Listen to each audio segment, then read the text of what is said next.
It's great to see you all this morning.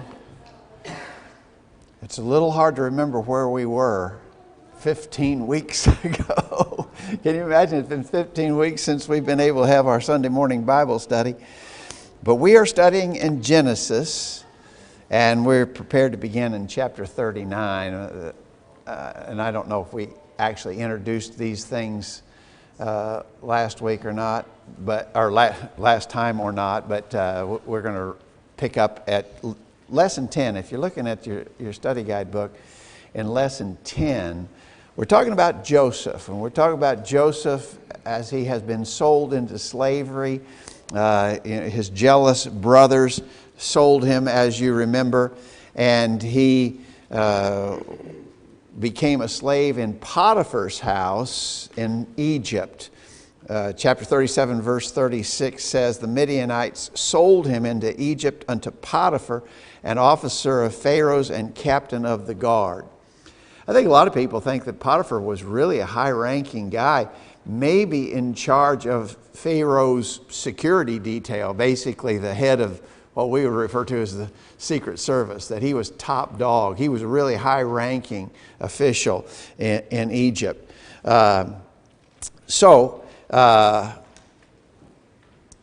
In chapter 39, let's pick up the reading there at verse 1. Things that happened to Joseph now in Egypt, having been sold as a slave.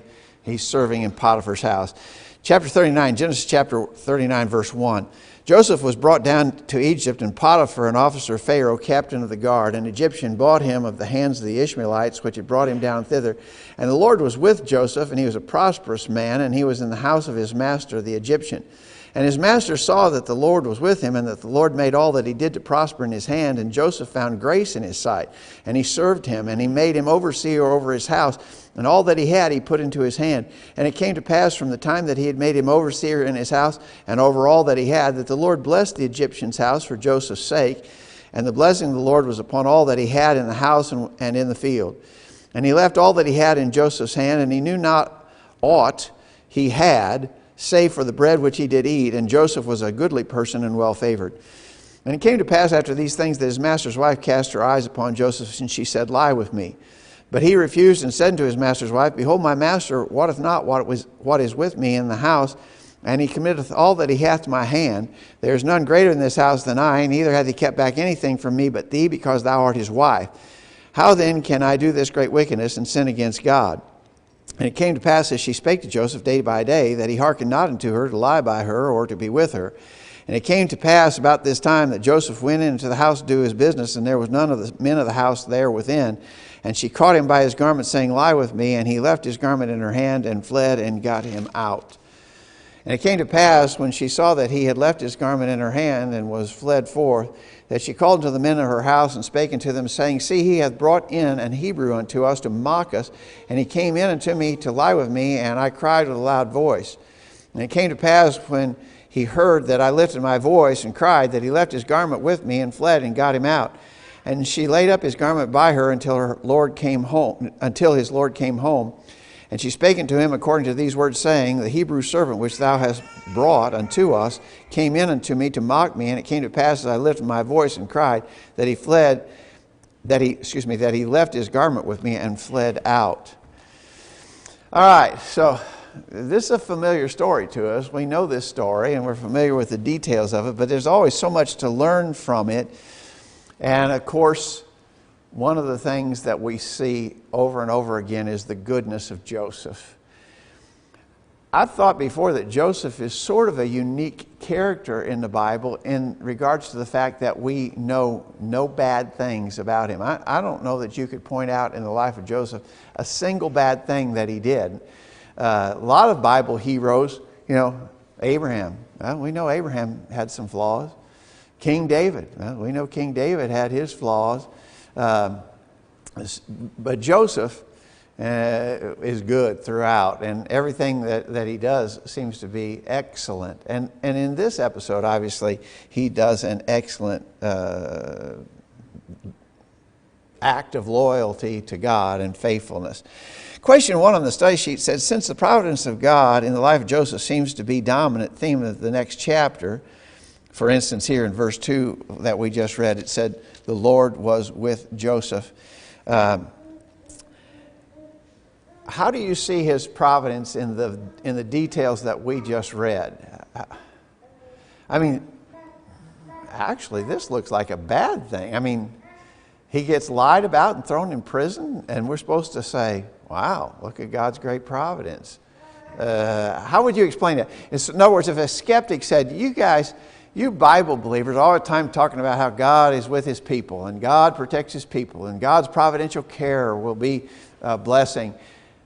Here's Joseph, who's a great man, and look at the bad stuff happening to him.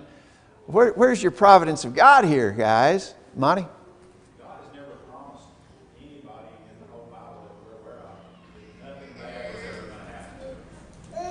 But we see that bad happens to Joseph. He gets sold by his brothers into slavery. But then it tells us here that the Lord was with him, and the Lord made all he did to prosper in his hand in verse 3. So God, through his providence, made things working good for Joseph. And then it goes on to say that Potiphar, he found favor in Potiphar's sight. Potiphar put him in charge. If you got to be a slave, be the one in charge. I mean, you're going to have the best deal there is there. So God's done that. And as we go on through, we're going to see constantly as bad things happen to Joseph. He has tough times. He gets tested. The Bible tells us we're all going to be tested. So when Joseph is tested, he comes, God, through his providence, and helps him rise to the top, and he does what he needs to do to be right in the sight of God, and God causes him to prosper in those areas. So yes, bad things are going to happen to Joseph. Bad things happen to us. If we serve God faithfully, at the very least, we're going to have a home with him in heaven. So, and that's really what we're all here for to begin with, is to praise God and to strive to have that home in heaven. And if we get that, nothing else matters. Okay, good. Tom? Potiphar, that's right. They probably put him to death. God was with him in the... Oh, so maybe the fact that he didn't get executed, got thrown in jail and said executed, that's probably, I hadn't thought about that, but that's at least better than it could have been. Good point. The prison that he's thrown into is not just your run-of-the-mill prison, from what we get the indication, because this is where, those in the, even in Pharaoh's court got sent for punishment to determine what their sentence was actually going to be.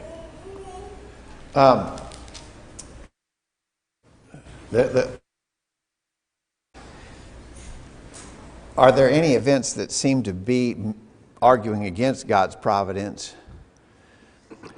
And I don't think you could say that there's any indication of God's providence slacking here, but the last part of question 1 says, what lessons might be drawn from this? No, so Potiphar's wife lies. I mean, it's a bald-faced lie. Joseph didn't do anything, and she just lied about him, got him thrown in jail. And so, how do you explain that and keep consistent with the idea that God's providence is with Joseph? Well, one observation I would make is God works providentially, but his providence does not make men do. He doesn't providentially force people to do his will. Potiphar's wife's still a free moral agent, right? She can still do right or wrong. She can lie or tell the truth. She chooses to lie. God's providence is not going to keep a bad person from doing a bad thing. Potiphar's wife is a bad person. But the part that argues for God's providence is he could even take the deeds of a bad person, this horrible lie that gets Joseph thrown in prison. As you all know, in prison, he's going to turn around and things are going to go better for him in prison. When he is forgotten by the butler, still God's going to turn that around. So bad people do bad things. God's providence doesn't keep bad people from doing bad things. But God can bring his will to pass providentially even when bad people do bad things. He can use the events that bad people do and turn them to his will. Josh? This probably isn't the first lie Potiphar's wife has ever told, and this may not be the first time that Potiphar's wife has to lie with her. So, God knows our hearts. He knows what we are free will agents. We can do bad, good or bad. But God put Joseph in a setting with a person that he knew more than likely was going to do this and get Joseph thrown in prison, which would later on lead to deciphering dreams, which would put him in power, which would get the whole ball rolling. This gets the whole ball rolling of what God's wanting Joseph to do. Yeah, I think you're right about that. Later, when Joseph's brothers are reunited with him, and they fear that Joseph is going to take vengeance upon them after their father dies, Joseph said, "You meant it for ill, but God used it to preserve life." And so these events, God used the events of bad people, the actions of bad people, and Joseph suffered consequences of bad people, but God was able to turn it all around to where it ultimately accomplished His purposes. And so that's what providence is. There now? Let me ask you this: in this event, is there anything miraculous? Now, when we get to Joseph interpreting dreams, we're going to say that's God's supernatural intervention by inspiring him to interpret dreams. So that's a different story there. But in this event, sold as a slave, but he's a great guy. Potiphar sees Potiphar says, "Man, this is working out to my advantage. I want to put Joseph in charge of everything I've got." The Lord is with Joseph. He prospers. Potiphar even prospers. But then his wife tells a lie about Joseph. Joseph gets cast in prison. Anything miraculous in that? You see anything that is not explainable by natural law? It's all natural law, right? There's no miracles here, but you still see God's hand in it, and that's the definition, I think, of providence. It's God using natural means to bring His will to pass. Now, again, faith believes that. Our faith believes that. A skeptic could say, "Oh, you're imagining that. You couldn't prove that. You couldn't prove that anything had happened here. God had any part to do with that. The guy got sold as a slave. He just happened to be a good worker. His boss promoted him. You guys are reading way too much into that. You're imagining that God was directing affairs. You couldn't prove that." And you know what our answer has to be? Our answer about God's providence has to be, no, we couldn't prove it. If you were there at that time, you would not have been able to prove that God was doing anything in this matter. We believe He was. We believe His providence was actively at work. But that's the nature of providence. Let me ask you about your life. Do you believe that God has ever brought things to pass in your life that were to your blessing and benefit? Yancey? I feel that way. And, in the same way with Joseph here, sometimes it's the bad things that happen to you that through God's providence, it turns out positive for you. Yeah. And it was the same way with Joseph. But we tend to look at God's providence as all being positive. But it's positive things that come out of negative things a lot of times. Right, I think you're right. Concerning the things you're thinking about in your life, could you prove that? I'm an atheist. Could you prove to me that God was blessing you? You couldn't if your life depended on it. And that's the nature of providence, right? And you look at the whole situation and you think, okay, I believe you're right, but there's nothing that you can Right. physically put your Right, hands on. exactly right. Any other thoughts here on this, Eric?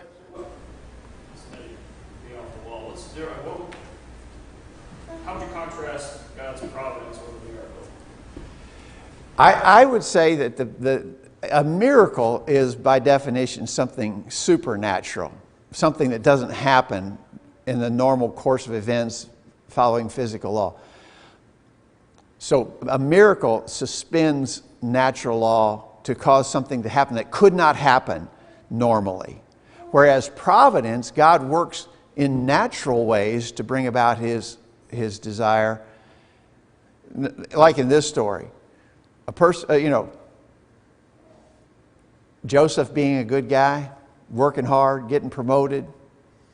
Potiphar's wife lies about him. He goes to prison. He's a good guy. He gets promoted in the prison. Those kind of things, there's nothing supernatural about that. In other words, that could happen just in the normal course of events. We believe that God was bringing those things to pass, but those things could happen normally. So I think the difference is miracle is supernatural, where providence is God working using natural means. I think that's probably that may be an oversimplification of definition, but that's what I think. Tom? The book of Daniel, you sort of see the contrast between, the things that happened with Daniel and Shadrach and Meshach and Abednego compared to Joseph. The things that preserved their life was miraculous. Yeah, you throw people into the burning fiery furnace, they get burned up. You throw a man into a den of hungry lions, he gets ate up. So God supernaturally intervened in their cases. Those were miracles. Nothing we've read here would have to require something supernatural. Josh? Miracles were also used to confirm the word, and usually had an audience around when it happened. Feeding the thousands with the fish and a few loaves, the fiery furnace, the lion's den. A lot of the miracles that we read about in the Bible, there was also an audience with them. There wasn't necessarily there obviously was an audience with a lot of this stuff that's happening with Joseph. Okay, all right. That's okay. And in our lives, when we believe that God has providentially blessed us, again, that's not a confirming act on God's part. God is not confirming anything when He blesses us providentially in our lives. We believe in it. As I was saying to Yancey, couldn't prove it to an unbeliever if we wanted to, but we believe in it. All right. We've used this text so many times, haven't we? Especially talking to young people about resisting temptation. And Joseph is such a powerful example of resisting temptation. First of all, you got to believe that Joseph would have been strongly tempted in this matter with Potiphar's wife. If you think about it, he's a young man. He was 17 when his brothers sold him into slavery. We don't know exactly how much time has transpired since he became the property of Potiphar until his wife pulls this trick. But he's still a young man. He's in the prime of life. And so first of all, he would have had natural desires, natural physical desires. It even says that he was a handsome, well-favored guy there at the end of verse 6. When Potiphar's wife tempted him, not only would just natural desire come to pass, but think about it, you could imagine Joseph thinking, hey, I could use this to my advantage, If I am in a close relationship with Potiphar's wife, she might be able to persuade her husband to set me free. I mean, who knows? I know you don't know if those kind of thoughts could have crossed his mind, but you could think that he might have thought that way. I could use this to my advantage. But whatever, to whatever extent he was tempted, he did not submit. Notice verse 8, he refused and said to his master's wife, behold, my master wotteth not what is with me in the house, and he hath committed all that he hath to my hand. There's none greater in this house than I, neither hath he kept back anything from me but thee, because thou art his wife. How then can I do this great wickedness and sin against God? There are two things there that he expressed as reasons why he would not even consider doing this. One is loyalty to Potiphar. I mean, he's elevated me. I'm number one guy in the house. He's entrusted me with all that he has. The only thing that he's kept back from me is you, because you are his wife. And so he expresses devotion and loyalty to his physical master. But then, of course, the powerful statement, how can I do this great wickedness and sin against God? He never forgot his relationship and obligation to God, to be loyal and faithful to God. I think all of us, when we're faced with temptation, need to look at least those two avenues. One is, what's the physical consequence of this sin that I might commit? But even more importantly, what's the spiritual consequence of the sin that I might commit? And if we're thinking right, then we'll be like Joseph and we'll stay out of sin. When we do sin, the fact of the matter is we're forgetting those two things. We're forgetting that sin has this world consequences and sin has eternal consequences. So if we can keep those two things in mind, like Joseph did, we can resist temptation and sin. Tom? Just going back to his age, he was like 30 years old when he stood before Pharaoh Yeah. and interpreted the dream. Yeah. There was 2 years from the time the butler, left prison till before, told. So, he's 28 when he interprets the butler and the baker's dreams. There was a time frame to get to that point of, being appointed to Potiphar. Potiphar just didn't take him as a slave and automatically promote him up. He saw that God worked with him. He proved himself prior to that. Yeah. So he's in his probably early 20s. Early to mid 20s at the oldest. I think you're right, because chapter 41, verse 46 says he was 30 years old when he was elevated. And as you said, 2 years had elapsed after he interpreted the butler's dream. That takes it back to 28. He was 17 when he was sold. So there's just 11 years there in the whole time period. So he's early to mid 20s. I mean, he would have been in an age of temptation, to be sure.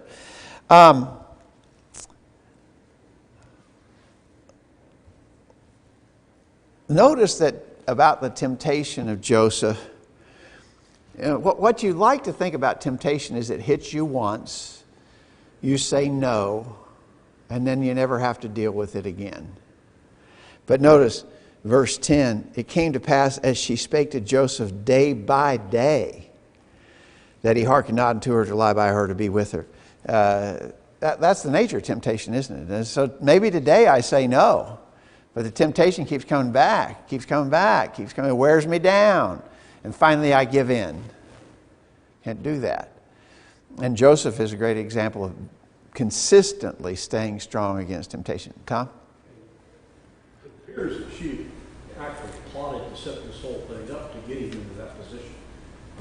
Made sure that all the other servants were out of the house, and then when he still resisted her, then she went through and she first just didn't wait until her husband. She told all the servants up front first. Yeah, she staged her case. She staged the Takes thing. his garments and lays by it until her husband comes home. Yeah. In a pretty elaborate entrapment, if you want to really look at the situation. Yeah. And the fact is she's mad. She's been told no so consistently now that she's mad. And she's going to get even with Joseph for denying her desire. Monty? I think we see something in his character here where Paul told Timothy to flee youthful lust.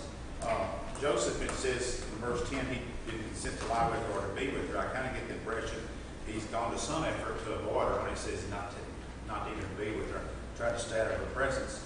And then when she does, she grabs him by his garment when there's nobody else around. And it says he left the garment in his hand and he fled. Paul says flee youthful lust, and this is an example of what he's talking about. And this is an example of how somebody did it. They done whatever they had to get away from it. They tried to avoid it as much as possible, and then when confronted with it, there's no way, he fled out of the house. Yeah. And I think that's something we need to teach our young people, because I think quite often they get involved in things that are lascivious because they don't really understand what lasciviousness is.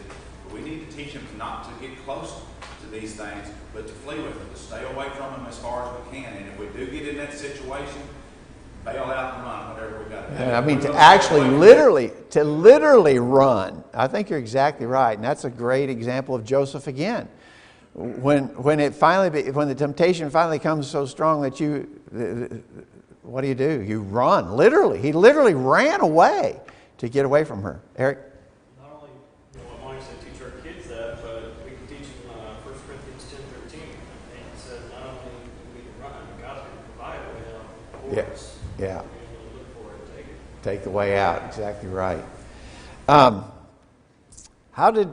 could she prove that this was Joseph's garment that he left out? Now be careful there, because I've heard people make this mistaken argument. Well, it was that coat of many colors. Nobody else had a coat like that. This wasn't the coat of many colors, right? The coat of many colors had been taken by his brothers, and they put blood on it and took it back to the father. Right? The coat of many colors is out of the story before now. So, but there could have obviously been distinguishing characteristics of this garment, whatever. But it wasn't the coat of many colors, Tom. Her holding it and showing it to her husband, there's some inference that he might have given it to Joseph. May have been. Yeah, we don't know. If the servants all, But there doesn't seem to be any doubt. There was something distinguishing about it. But I've heard people try to make the argument before without thinking that, well, it was easy to tell because it was the coat of many colors. No, this was not the coat of many colors. All right. Okay, so, man, that's a powerful story, isn't it, about Joseph and how he resisted temptation. And he paid the price. For being strong, he's going to be persecuted, right? For doing the right thing, he's going to pay a price. So we should learn from that. Doing the right thing doesn't always mean that you're going to stay out of trouble. Doesn't always mean that people will do the right thing to you, that you'll be treated properly. Doing the right thing, sometimes you get, persecuted for doing the right thing. Ultimate example, obviously Jesus, but lots of God's faithful people throughout the Bible did the right thing and paid the price for it. So, what are you going to do? Well, we got to do the right thing, right? We got to do the right thing, even if it means, at least temporarily, some bad things happen to us. Yancey? It's interesting. You mentioned a while ago at the end, he looks back at God's providence as, him being sent down to preserve life for his family. He could have very easily looked at God's providence at the end saying, y'all sent me down here and I ended up in prison.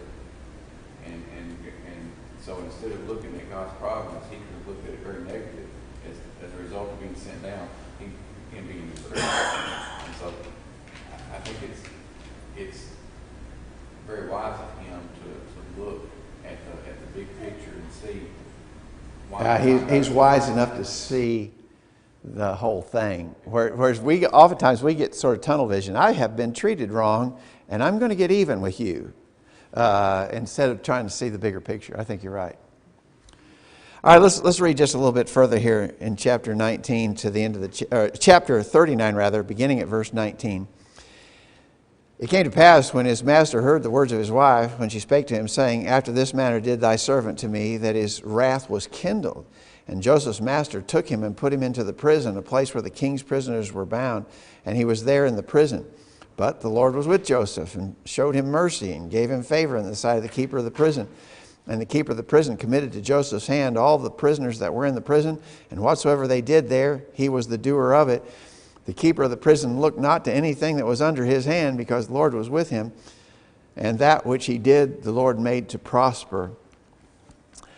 Now that's amazing too, isn't it? I mean, it's almost word for word the same thing that was true in Potiphar's house. In Potiphar's house, the Lord was with him, everything prospered. He gets thrown in jail, the Lord's with him, everything prospers. To the point that the jailer is like Potiphar. Potiphar said, Joseph's just taking care of everything. I don't even have to think. I'm not even thinking about it. I just sit down at the table and they put food in front of me. That's the extent of my thoughts. That's the way it was in Potiphar. And apparently, it doesn't give as much detail. Apparently, it was that way with the keeper of the prison too.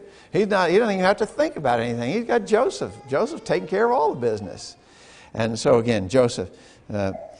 It would have been easy, along the lines of what Yancey was saying a minute ago. It would have been easy for Joseph to really be bitter. I mean, I keep trying to do the right thing, and every time I turn around, I get treated this way.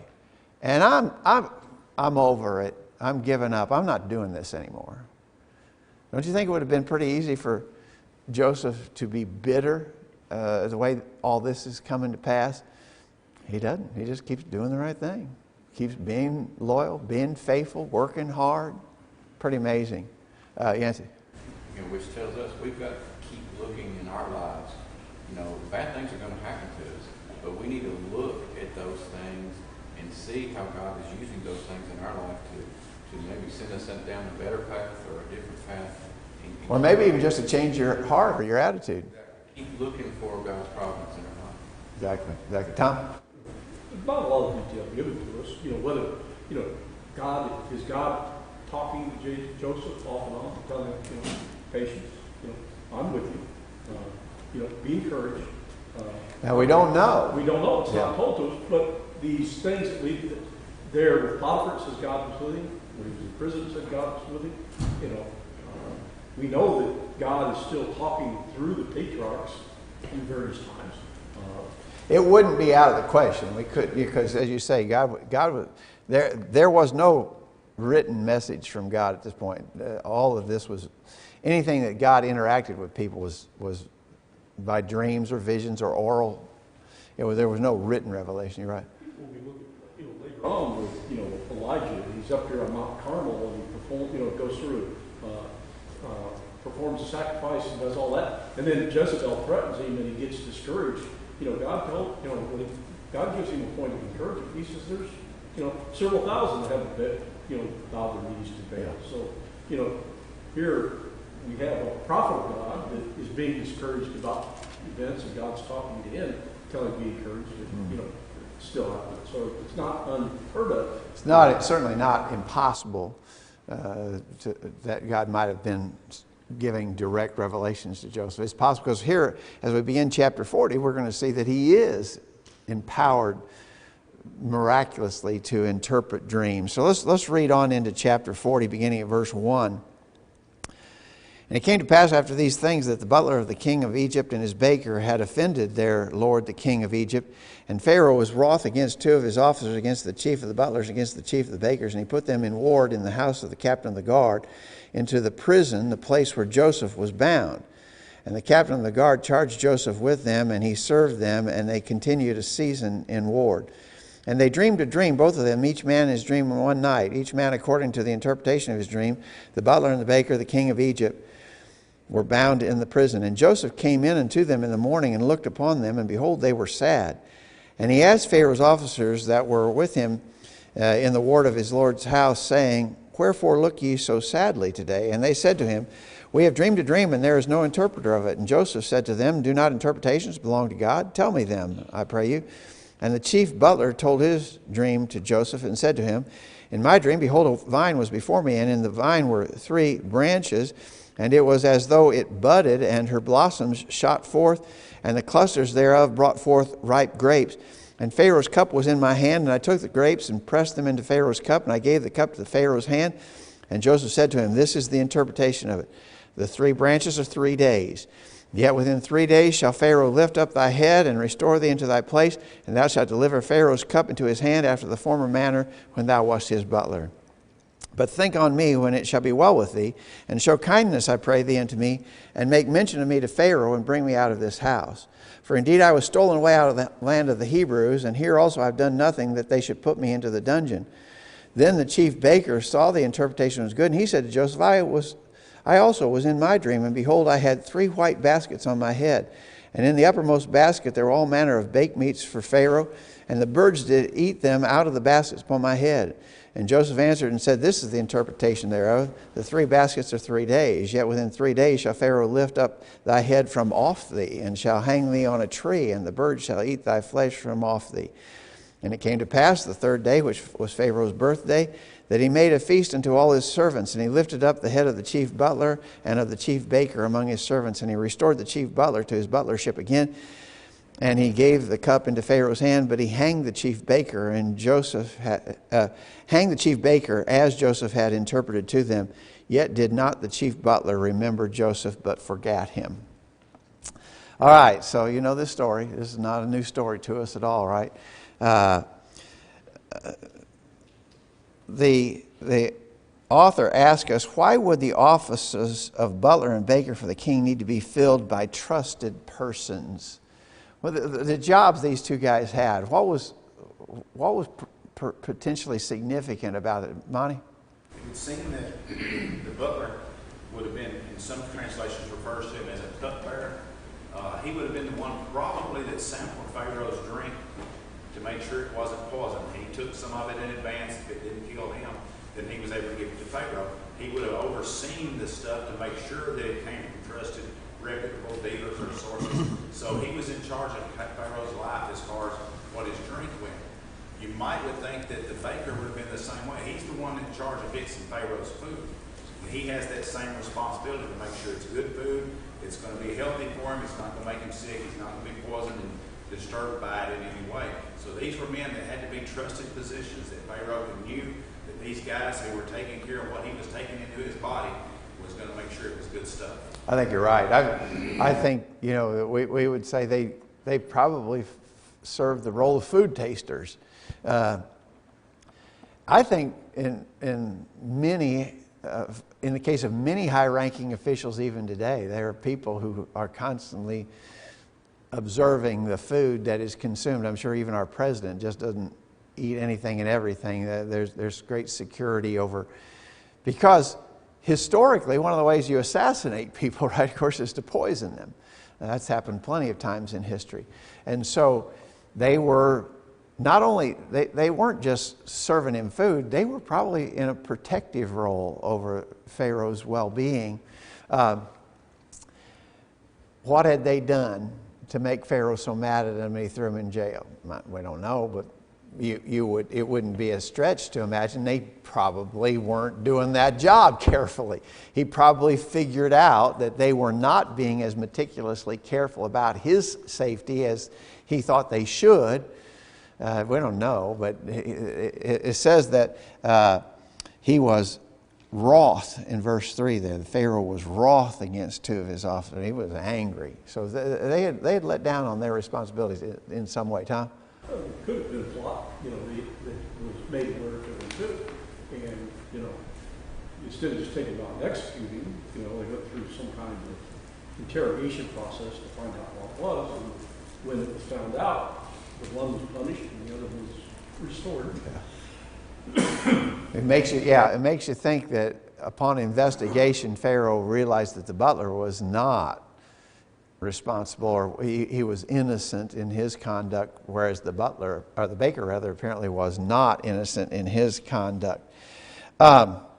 So they have these dreams, but I think it's interesting that when Joseph, when they mention that they've had dreams in verse 8, Joseph says, do not interpretations belong to God. In other words, he's going to interpret these dreams. He's going to interpret them incredibly accurately. But he even before he starts to tell an interpretation, he does not take personal credit for it. He says interpretations belong to God. And so, this is a little bit unusual for us because,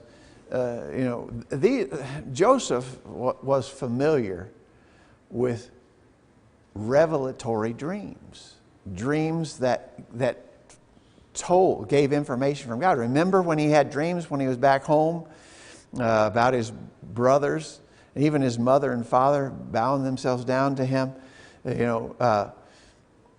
He had been one who had received revelatory dreams and the meaning of those dreams, and so that's foreign to us. That was God's direct intervention. We have dreams, right? I mean, when we dream, do the dreams mean something? No. A lot of times they're just craziness, right? Our dreams are not revelatory. They do not predict the future or tell of events. But you can ask me, and I don't know the answer to this question, how would a person back then have been able to distinguish a dream of revelation from just a regular old dream? I don't know the answer to that. And I don't know that the Bible ever explains that. But there seems to have been something about revelatory dreams that distinguished them from just regular, normal dreams. And then, of course, men like Joseph and later Daniel, remember, God gave the power, the miraculous power to correctly interpret dreams to some individuals, as he did to Joseph here. Tom? Interesting that, they were vivid in their things. Their recollection of the dream was, almost meticulous, and the dream bothered them. Not just, I have a dream, you get up, it might have woke you up in the middle of the night or something, but you don't remember too much about it. Yeah. But then you roll over and go back to sleep, and you don't think about it anymore. Yeah, our dreams, we usually, if you dream a dream, even a vivid, as you say, a vivid dream, when you first wake up, within moments, the dream is gone. You don't even recall it. You couldn't tell it. You couldn't retell the details if you wanted to. These guys could tell very minute details of the dreams that they had. So there was obviously a difference there, but the scriptures, to my knowledge, never give us a full understanding how those dreams were distinguished from other kinds of dreams. But this clearly was revelatory. Tom? When we get over to the book of Daniel, was it Nebuchadnezzar that had the dream, and his sorcerers or magicians wanted him to tell them the dream so that they could interpret it. And he was wise enough to say, "No, you tell me what the dream was. And then I'll know you got the right interpretation." Then I'll know if you got the right interpretation. So, there were some things that came into some of these dreams that were important. Yeah. Even when we start seeing these dreams of Pharaoh, again, the detail was just, meticulous in the way that they were described. I thought our author asked an interesting question. Question 6. What might Joseph had said about dreams in view of what had happened to him so far with reference to his own dreams? Remember his own dreams back in chapter 37. In chapter 37, verse 7, we were binding sheaves in the field. Lo, my sheaf rose and stood upright, and behold, your sheaves stood round about and made obeisance to my sheaf. And then another dream where there were 11 stars. The sun and the moon and 11 stars made obeisance to me in verse 9. So Joseph had these kind of dreams. Again, I think another kind of person would have said, dreams, forget about dreams. Dreams don't mean anything. I had some good dreams myself once. And it said I was going to be, my brothers were going to bow down and serve me. And instead I end up as a slave and now in prison. Don't pay any attention to dreams. Dreams don't mean anything. I think that could have been his reaction, but obviously it wasn't. And he gave the correct interpretation. Then the final question is, what, if any, are to be learned from the fact that the chief butler forgot Joseph? So he had specifically said to him, think on me, verse 14, when it shall be well with thee, and show kindness, I pray thee, unto me, and make mention of me to Pharaoh, and bring me out of this house. So he had specifically asked, in 3 days, you're going to be out of here. In 3 days, you're going to have your job back. And when you do, and you're going to be you're obviously going to be right there in the hand-to-hand association with Pharaoh. Could you put in a good word for me? Could you tell Pharaoh about me? Because I shouldn't even be here. It's not fair. What's happened to me is not just. Please speak to Pharaoh. And then he didn't, and he forgot him. It says there at the last verse of the chapter. But notice, we're just out of time, but chapter 41 begins, it came to pass at the end of 2 full years that Pharaoh dreamed, and behold, he stood by the road, and so on and so forth it goes. That would have made a person bitter too. Monty? Think about that. We've been talking about the providence of God, and even on in the New Testament talks about in the fullness, or Daniel's prophecy, in the fullness of time when God would set up his kingdom. If the butler had remembered it right then, he could have probably got Joseph out of prison. And there's no reason at all to think he'd have stayed in Egypt. He'd have went back home and took care of things with his brothers or whatever. But as you get into chapter 45 and verse 8, it says, God sent me here to preserve life. And so it happened according to God's schedule. And I think that's the thing we need to keep understanding throughout this whole story. God has, through his providence, set things into play and even miraculously set things into motion to come about to fulfill his will, which ultimately was Jesus and our salvation. Good. And it was going to happen according to God's schedule, not ours. Yes, he had to wait in prison 2 more years, but in 2 years, when it was the right time, Pharaoh had a dream, and then the butler says, "Oh, I remember somebody that can interpret dreams," and he does an accurate job of it. So it had to be in the fullness of time. So Everything, the puzzle pieces fit, as you said, and the timing was critical. Good point. All right, we'll pick it up there next week, Lord willing. Thanks, everybody, for your good comments.